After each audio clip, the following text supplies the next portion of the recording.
Akashbani Imphal Moirangthem Ibehaibi na pau pajari ahanbada maruiba pau. Madras High Court ki Senior Judge Justice D. Krishna Kumar ngasi High Court of Manipur ki Chief Justice oina wasak lauragani. Cheng bek lising kuntrarom puba Indian Railways ki akhanaba railgari ama Khongjam Railway Station da thunglare.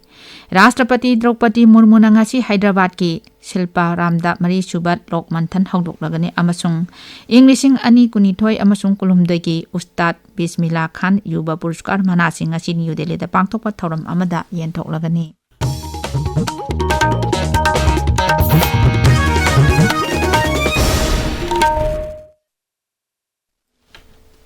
Madras High Court ki Senior Judge Justice D. Krishna Kumar ngasi High Court of Manipur ki Chief Justice oina wasak lauragani.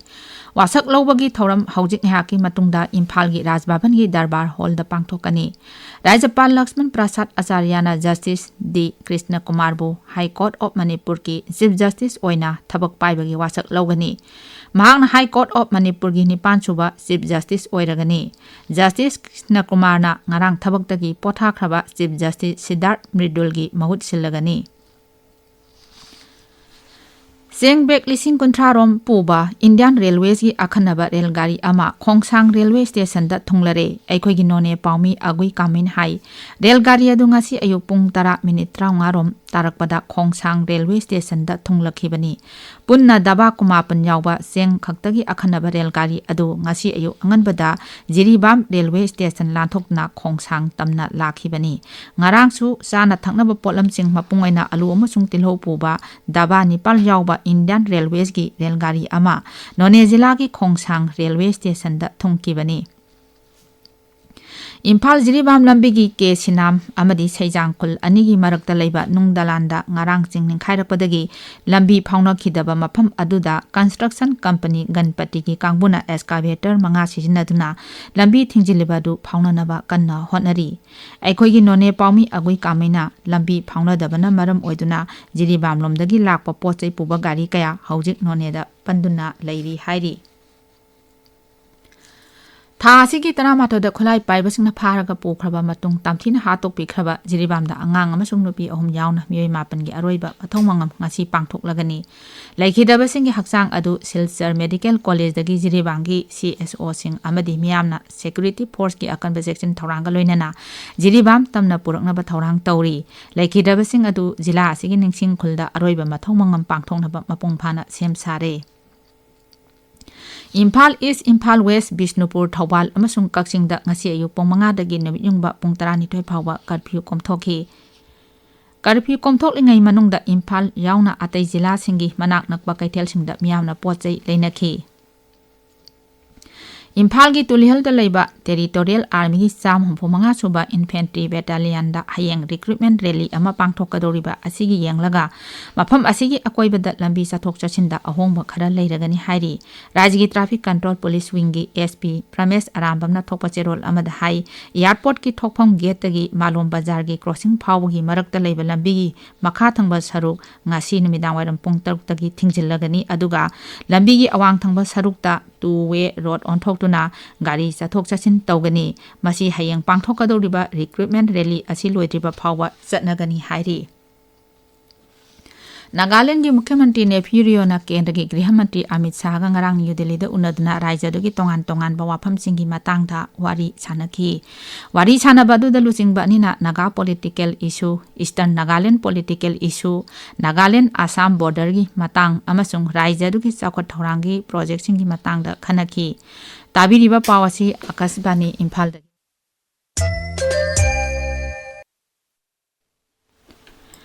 Rashtrapati Draupadi Murmu na ngasi Hyderabad ki Shilpa Ramda Mari Subat Lokmanthan haudoklagani malengi thakta pangthokpa cultural festival asi leibak asigi kha thangba raija singda pangthok handaki asina ahanba oiragani 2013 tagi pangthoktuna lakliba Lokmanthan asi Pragina Bahini na sahi ani leiraga tongan ba raija singda pangthokpani Lokmanthan asida kala sanskriti yokhatuna thamba malengi leibak singi marakta dialogue amadi cultural exchange tawbagi khudong chaba piri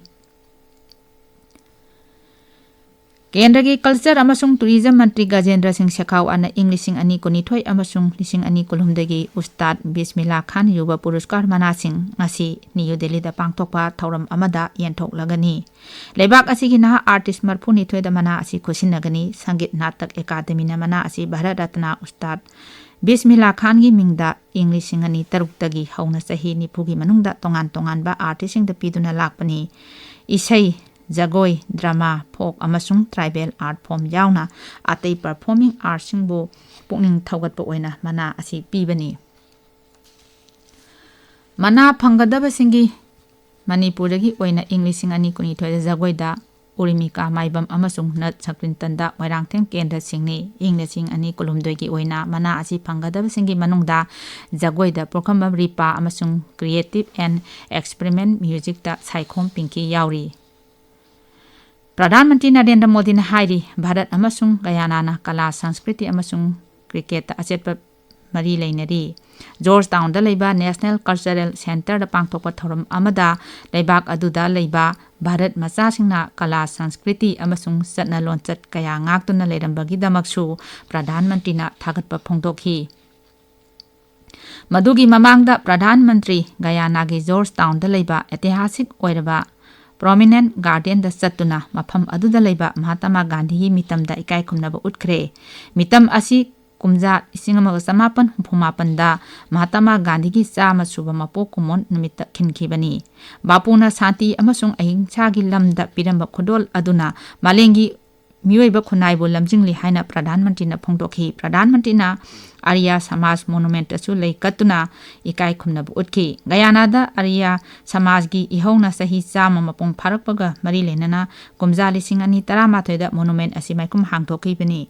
Sri Modi na Georgetown gi monument garden da chu chatuna mafam adu da leiriba Indian arrival monument asu yengki. Bharat amasung Maldives ki marakta ngangkhai lana leibak ani gi currency sijinnaba yanaba framework ama semnanaba Reserve Bank of India amasung Maldives Monetary Authority gi marakta MOU ama sahi tongnakre.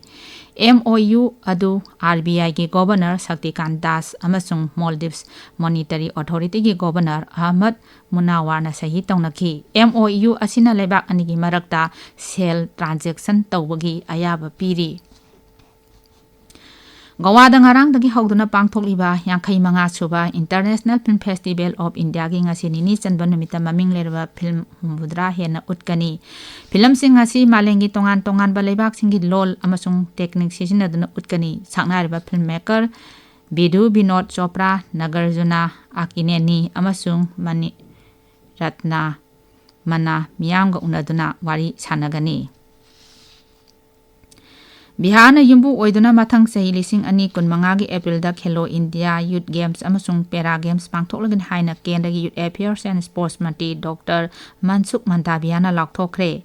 Dr. Mandaviya na hai Pradhan Mantri Narendra Modi gi mieng makhada Khelo India Youth Games asi leibak ki tongan ba mafam singda jo pangthoknana ba pandam thamli. Mantrin hai English ani niputareta phawba Viksit Bharat ama oinaba khongjangda sana khotnabana maruiba thodang logani. Bihar da Khelo India Center Kuntatare amadi Khelo India State Center of Excellence ama hangduna afaba sanarosing puthoknaba honari.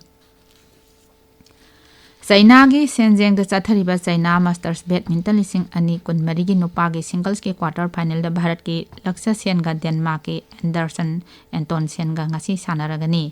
Ngarang sanakiba match amada Lakshya Sen na Denmark ki Rasmus Game Kebu State Seta Kunmathoi 13 amasung Kunmathoi 19 da thoidna quarter final janglakibani. Aroibada maruiba pau amu Madras High Court ki Senior Judge Justice D. Krishna Kumar ngasi High Court of Manipur ki Chief Justice oina wasak lauragani. Seng bek 20 puba Indian Railways ki akhanaba rail gari ama Khongsang Railway Station da thunglare. Rashtrapati Draupadi Murmu na ngasi Hyderabad ki Shilparam da mari suba lokmantan haudoklagani amasung English ani kunithoi amasung 2023 Ustad Bismillah Khan Yuba Puruskar Manasing ngasi New Delhi da pangthokpa thoram amada yenthoklagani pauloi jare.